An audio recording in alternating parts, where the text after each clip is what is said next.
Hop, DTM imtihonida tushgan yana bir original savol yechimini ko'rib chiqamiz. Integralga doir misol ekan. 1 dan ygacha dan x hisoblang deyilgan. Hop. Buning uchun nima qilamiz? Buning uchun birinchi dan x dan boshlang'ich olishimiz kerak bo'ladi. Hop. dan x boshlang'ichi x dan x minus x ga teng. Hop.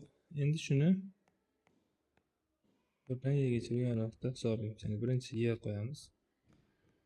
y ln y minus y ayrilgan 1 ln 1 minus 1. Hop. ln y'miz 1 ga teng. Shuning uchun y minus y ayrilgan ln 1imiz 0 ga teng. 1 ko'paygan 0 ayrilgan 1. 0 ayrilgan minus 1 bo'ladi. 0 plus 1 bo'lib javobimiz 1 chiqar ekan. Demak, A javob.